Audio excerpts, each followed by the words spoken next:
लड़की के दिमाग को हैक करने की अंतिम गाइड।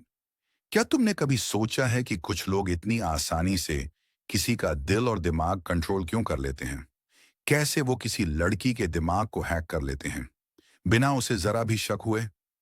ये कोई जादू नहीं है मेरे दोस्त, ये साइकोलॉजी है, डार्क साइकोलॉजी।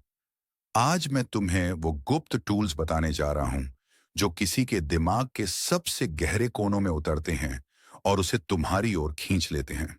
लेकिन सुनो, ये जानकारी एक तलवार की तरह है।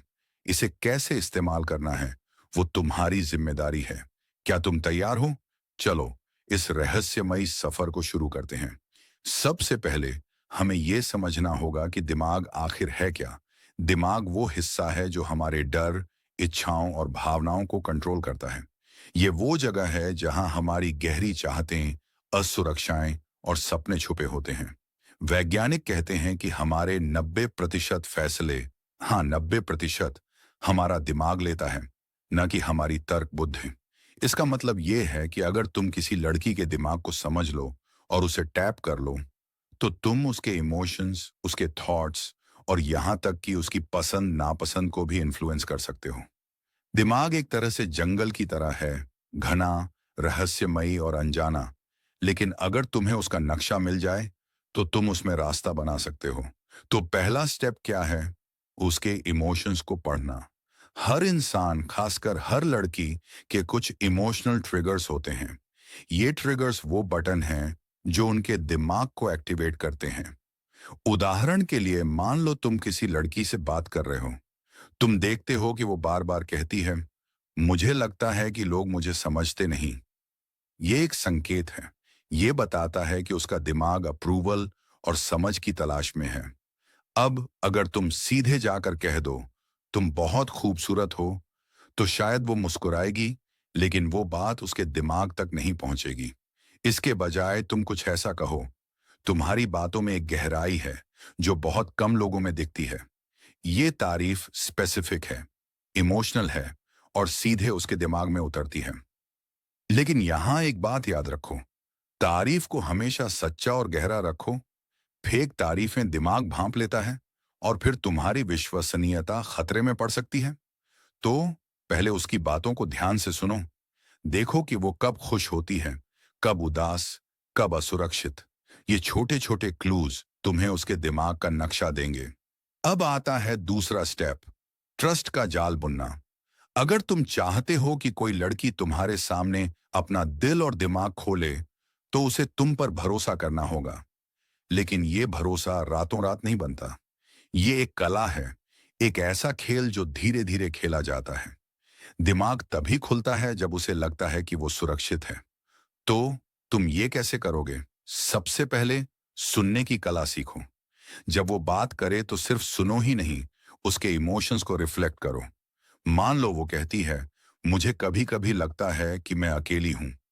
तुम जवाब में ये मत कहो, अरे ऐसा मत सोचो।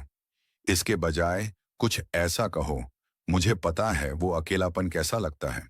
क्या कभी ऐसा हुआ कि तुमने किसी के साथ बात की और वो फीलिंग थोड़ी कम हो गई?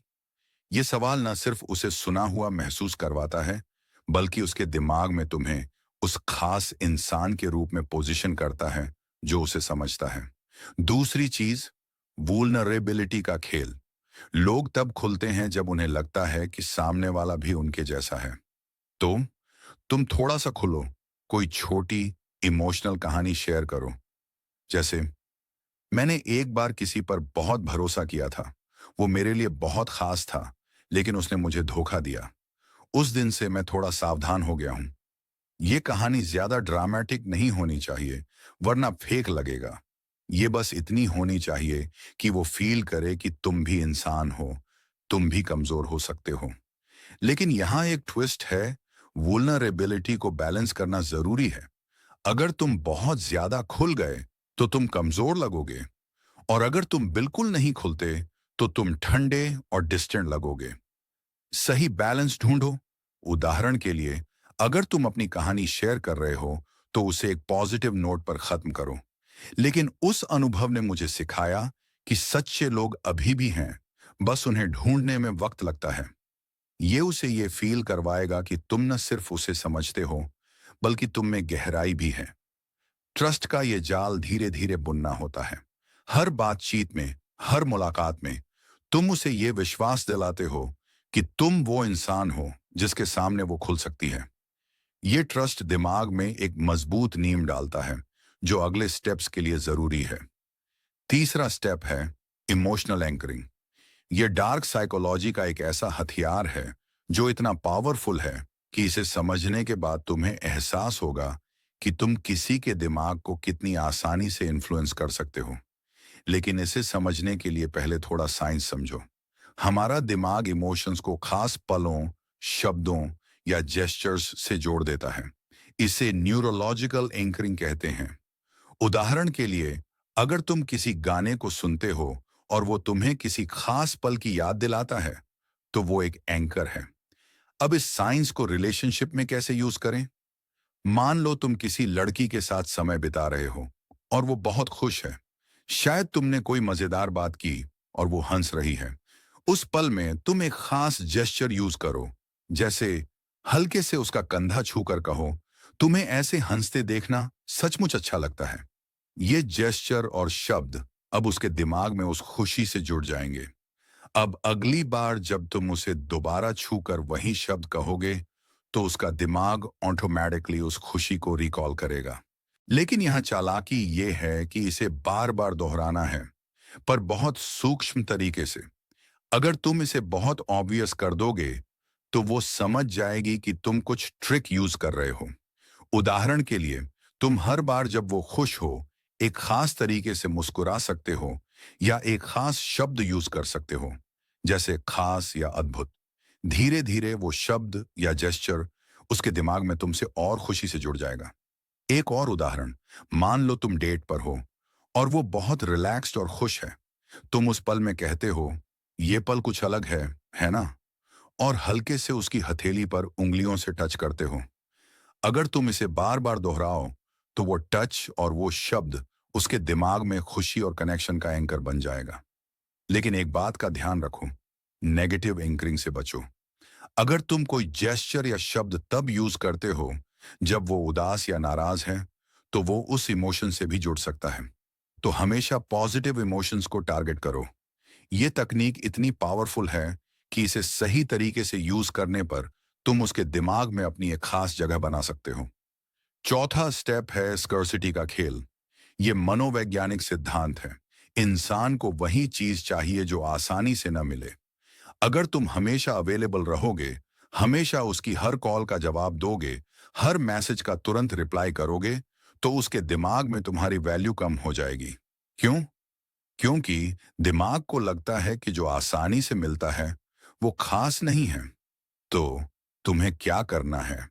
पुल बैक टेक्निक यूज करनी है। जब तुम्हें लगे कि वो तुम्हें ज्यादा चाहने लगी है, थोड़ा पीछे हटो।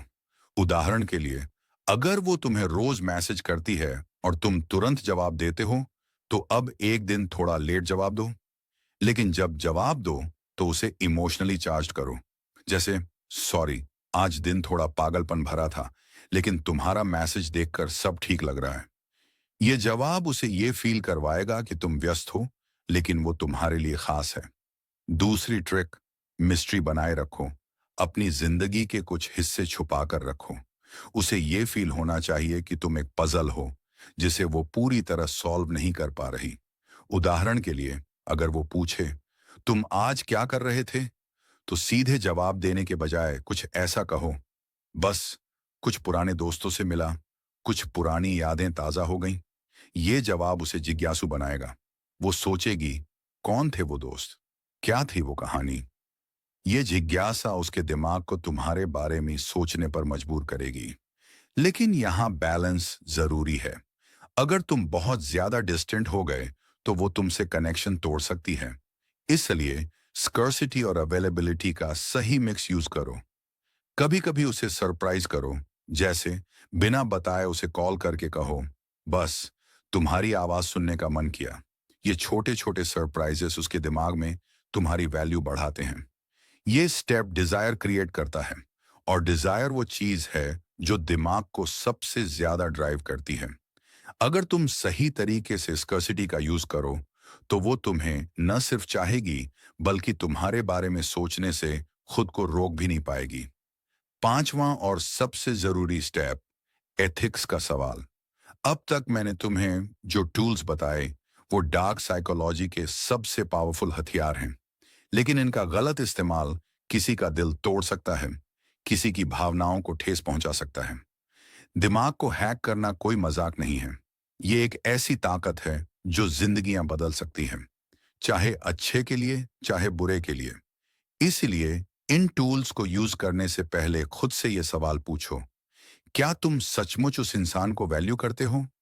क्या तुम ये सब इसलिए कर रहे हो क्योंकि तुम उसे सचमुच पसंद करते हो, या ये बस तुम्हारा अहंकार है? क्या तुम उसे खुश देखना चाहते हो, या सिर्फ ये साबित करना चाहते हो कि तुम किसी को कंट्रोल कर सकते हो? अगर तुम इन तकनीकों का इस्तेमाल सिर्फ गेम खेलने के लिए कर रहे हो, तो याद रखो, हर एक्शन का रिएक्शन होता है। अगर तुम किसी का दिल तोड़ते हो, तो वो दर्द कहीं ना कहीं तुम तक भी वापस आएगा। लेकिन अगर तुम इन टूल्स का इस्तेमाल सच्चे कनेक्शन को गहरा करने के लिए करते हो, तो ये तुम्हारे रिश्ते को और मजबूत बना सकता है। उदाहरण के लिए, अगर तुम इमोशनल एंकरिंग का यूज करके उसे खुशी के पल याद दिलाते हो, तो ये उसे तुम्हारे साथ और कनेक्टेड फील करवाएगा। लेकिन अगर तुम इसे सिर्फ उसे मैनिपुलेट करने के लिए यूज करते हो, तो वो भरोसा टूटने पर तुमसे हमेशा के लिए दूर हो सकती है। सच्चा कनेक्शन दिमाग में नहीं, बल्कि ईमानदारी में बनता है। तो इन टूल्स को यूज करो, लेकिन जिम्मेदारी से। अपने इरादों को चेक करो, और हमेशा याद रखो, प्यार और कंट्रोल में बहुत बारीक फर्क है। तो दोस्तों, ये थी लड़की के दिमाग को हैक करने की अंतिम गाइड। हमने बात की 5 स्टेप्स की, इमोशंस को पढ़ने से लेकर ट्रस्ट बनाने, इमोशनल एंकरिंग, स्कर्सिटी का खेल, और आखिर में एथिक्स की जिम्मेदारी तक। ये टूल्स पावरफुल हैं, लेकिन इनका यूज सोच समझ कर करो। अगर तुम्हें ये वीडियो पसंद आया, तो लाइक, कमेंट और शेयर करना मत भूलना। नीचे कमेंट में बताओ, क्या तुमने कभी ऐसी कोई साइकोलॉजिकल ट्रिक यूज की है, या क्या तुम चाहते हो कि मैं ऐसी और टेक्निक्स पर वीडियो बनाऊं? डार्कीज़वा चैनल को सब्सक्राइब करो, क्योंकि अगला वीडियो और ज्यादा डार्क और ज्यादा इंटेंस होने वाला है। मिलते हैं अगले वीडियो में।